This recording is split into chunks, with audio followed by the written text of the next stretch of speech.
Greetings everybody, it's Elias playing Knuckles for Wireless Insider, and today I have with me Nokia's latest fresh release for the entry to mid-level market, the Nokia Lumia 620. We're going to go over with you the hardware and software of the device, as well as the specifications, the amount of time it takes to turn on, a sunlight test, games, a look at the applications, and some features that are found only on Nokia Windows Phone 8 devices, and in the end, a breakdown of exactly what you should expect with this device and how it may or may not suit you. So let's get started. Taking a look at the hardware right away, we have a nice looking, it's kind of small, but you know what? It's over here, 3.8-inch display, running resolution of 800 by 400 pixels.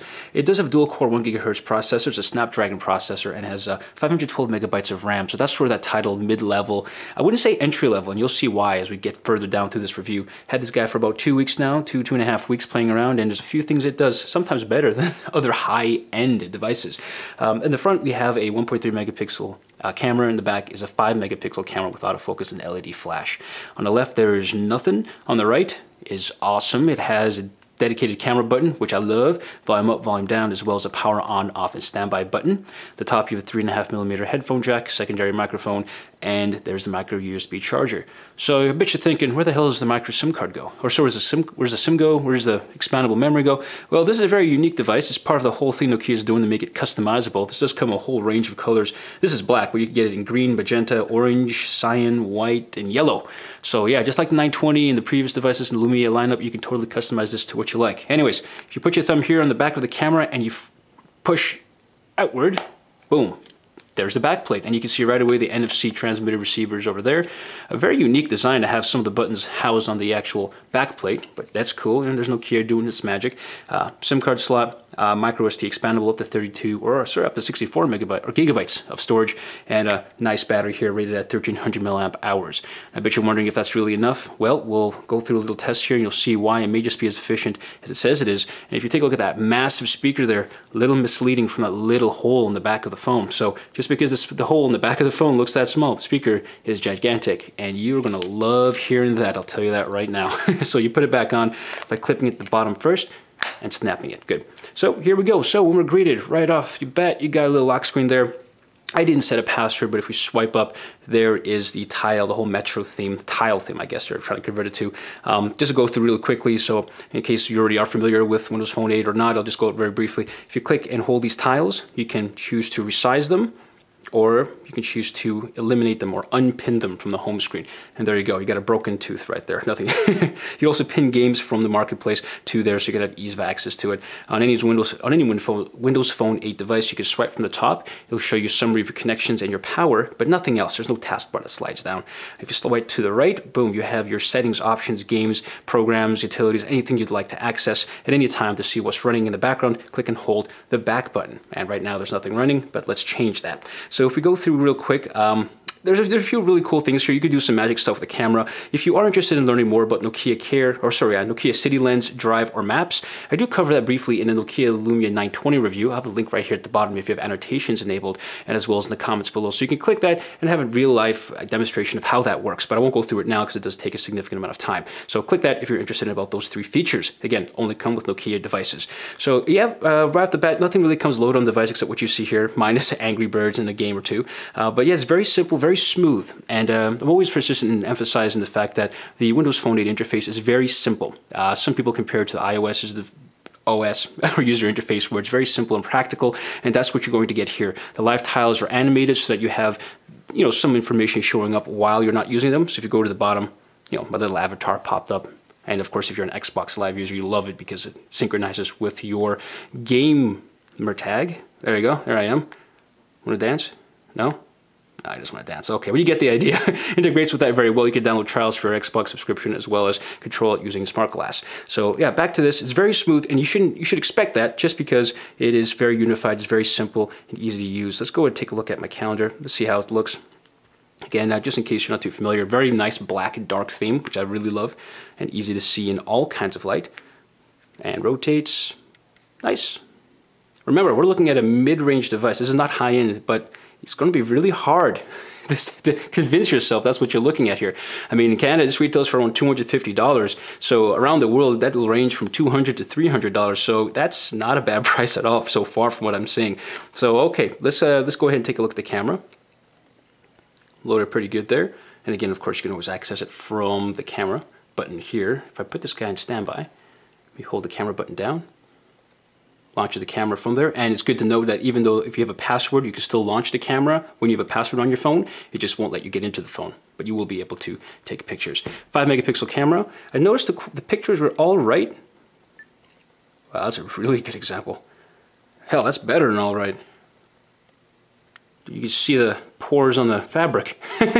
We're not going to go ahead and compare this to devices without flash because that's not fair. It's not really the best of quality in any case, and if you move the slightest amount, of course, there'll be some blurring. But I did notice the camera was actually pretty good on this guy when I was using it. But of course, when it comes to long range, distance shots, you may have to be a little bit concerned with quality because the flash isn't as bright as it could be, and also it's only a 5 megapixel camera. So let's go back into here. There is something called Kids Mode, which I talked about in a previous video, but I'll mention here as well. It's where you can put your phone into a certain mode that only certain applications can be accessed, so that way if it's a kid or even someone else using the phone, you don't have to worry about them getting into applications like your Facebook or something like that. So it's nice to have that built in and it's integrated into the device itself. Let's go ahead and take a look at email. Do I have any email here? There we go. Open up pretty quickly. Oh, you just click on any picture to start loading the pictures. And this isn't a Wi-Fi connection, so coincidentally, it's the HTC One. We're not talking about that phone today, but you see pinch to zoom even in emails is very nice. Let's rotate this guy.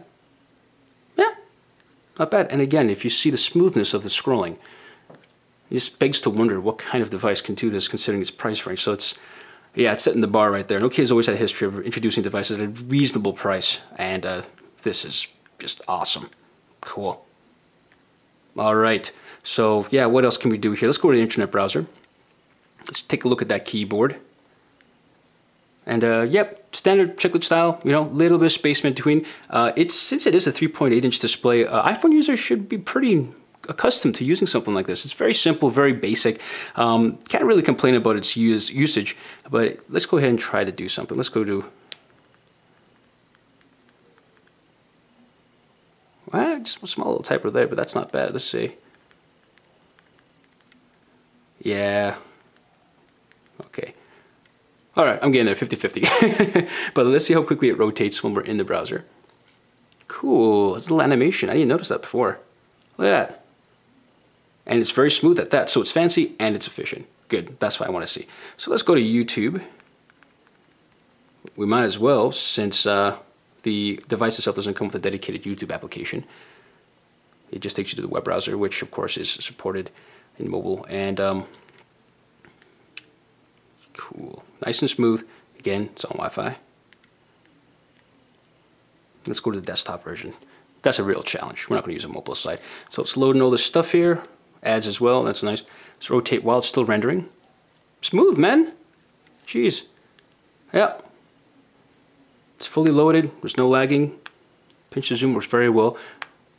And despite the resolution only being 800 by 400, it's pretty clear. It's a 246 pixel per inch display, so you can see it very clearly. And because it does have clear black technology, I would describe this display. The blacks are very dark, and the contrast likewise should be as well. Let's rotate. Yeah, very nice. So normally I show a video demonstrating the audio quality, but I found that it's inconsistent with my video. So instead, I decided to make a test audio file using a program here, Sonic X, I believe it was called, and I'm going to play it if I can find it.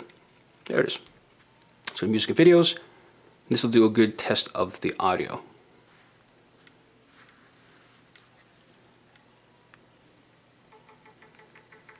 Volume's indicated in the top left corner. This is at 50%. And at this level, it's all right. If we jack that all the way up, it is very loud. Yeah,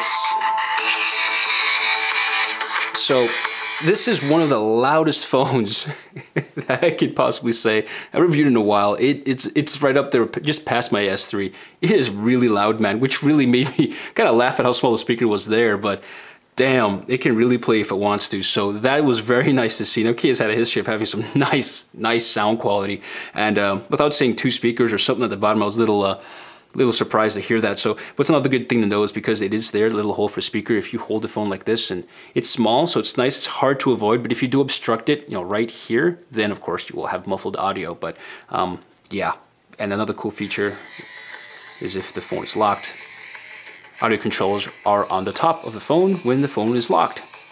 Love it. Absolutely love that feature. So that's good to know. And as you notice with the volume, there are 30 levels to adjust the volume, which means that's 30 sensitivity ratings. So you can find that nice sweet spot when listening to music or video or anything else very easily, as opposed to other Android devices where, you know, they only have maybe 8 levels of audio, which just gets annoying because you find it high, but you don't find it just quiet enough. You know what I'm talking about if you're an audiophile or if you just listen to music in general.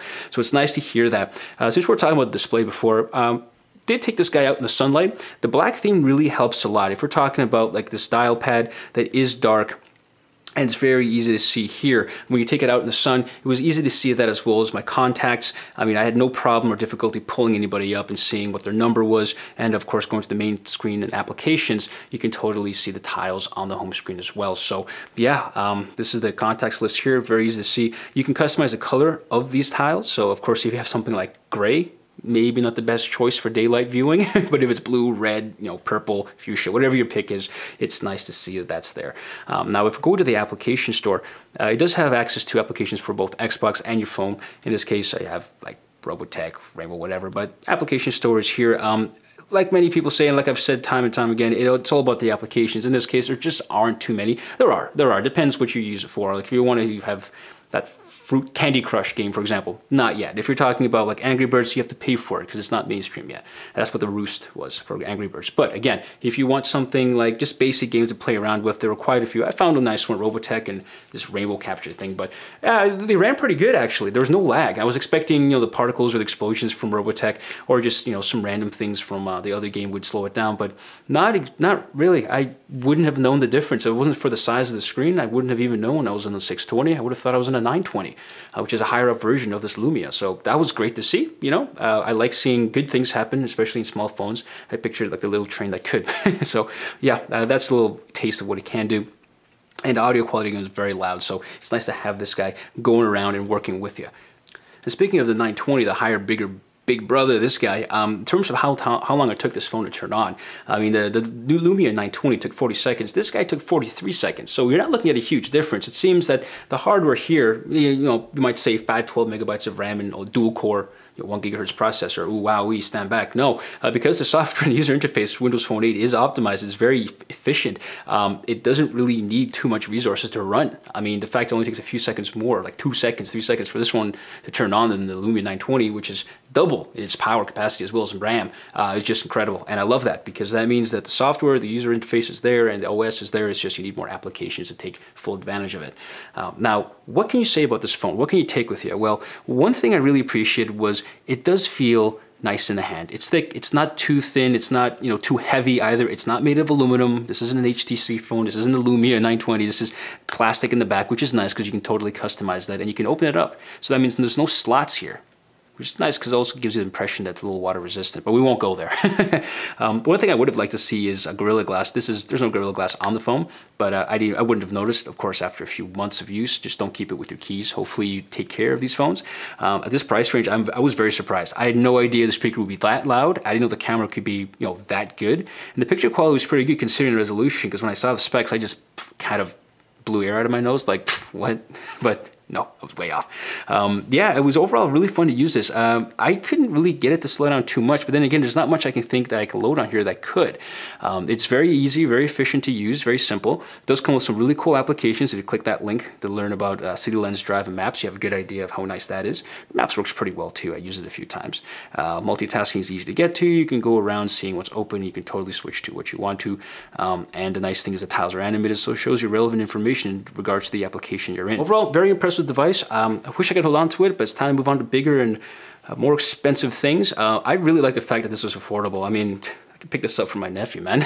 It's really nice, it's easy to use, and of course you have full control over it if you don't want certain applications to work, whether it's in your possession or whether you want to give it as a gift. So there you go. Again, my name is Elias Planackles from Wireless Insider. I hope you found this video informative. If you have any questions or comments, leave it in the section below, and yeah, I'll try to get back to you as soon as possible. Until next time, take care.